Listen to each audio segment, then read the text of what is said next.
টি-20 বিশ্বকাপ ক্রিকেট খেলতে ভারতে যাবে না বাংলাদেশ। ক্রীড়া উপদেষ্টা এবং বিসিবি সভাপতি স্পষ্ট কথা জানিয়ে দিয়েছেন। নিরাপত্তার স্বার্থে বাংলাদেশ যে এই সিদ্ধান্ত নিয়েছে তা আইসিসিকে বোঝানোর জন্য নতুন করে চিঠি দেওয়া হবে। বিস্তারিত জানাচ্ছেন রফিকুল বাশার। মোস্তাফিজকে আইপিএল থেকে বাদ দেওয়ার জের ধরে টি-20 বিশ্বকাপ ক্রিকেট খেলা অনিশ্চিত হয়ে যাচ্ছে বাংলাদেশের। ভারতে খেলতে যাবে না বাংলাদেশ, বিকল্প স্থান শ্রীলঙ্কায় খেলতে চায়, কিন্তু আইসিসি এ বিষয়ে এখনও কিছুই জানায়নি। নিরাপত্তার বিষয়টি সামনে এনে নতুন করে আইসিসিকে ব্যাখ্যা দেবে বাংলাদেশ।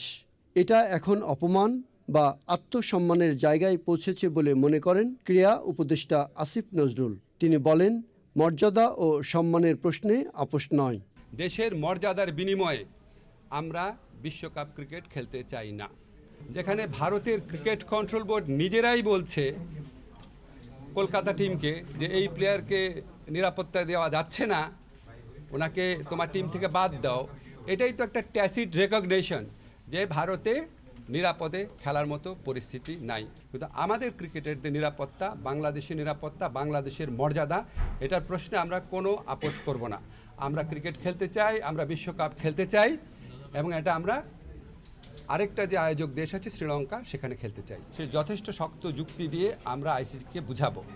আমাদের স্ট্যান্ডের মূল নীতি হচ্ছে বাংলাদেশের নিরাপত্তা, বাংলাদেশের সম্মান আর বাংলাদেশের মর্যাদার প্রশ্নে আমরা আপোষ করব না। সিদ্ধান্তে অনড় থেকে যে কোনো ত্যাগ স্বীকারে প্রস্তুত বলে মন্তব্য করেন বিসিবি সভাপতি। আমাদের স্কোপ আছে হচ্ছে খেলোয়াড়দের দেখা, কিন্তু খেলোয়াড়ের বাইরে যে বড় একটা জনগোষ্ঠী আছে, আমাদের সাংবাদিকরা আছেন, আমাদের ক্রিকেট স্পন্সররা আছেন, আমাদের ক্রিকেটের লাভাররা আছেন, অনেক খেলা দেখতে যাবে। সমস্ত সিকিউরিটি তো ক্রিকেট বোর্ডের পক্ষে দেওয়া বা জিজ্ঞেস করা সম্ভব নয়। এই জন্য আমরা সরকারের নির্দেশনা নিচ্ছি। সেফটি এবং সিকিউরিটি যদি ইমপ্রুভ না করে আমরা এই বিশ্বকাপে আমরা ফাইট করে যাব for our rights. Valid reason নিয়ে কথা বলছি বা আমরা রেজ করছি। আমরা তো এতগুলো বিশ্বকাপ খেলেছি, কখনো এই ধরনের কথা বলিনি। আমাদের কাছে মনে হচ্ছে তাই আমরা এটা রেজ করেছি স্ট্রংলি।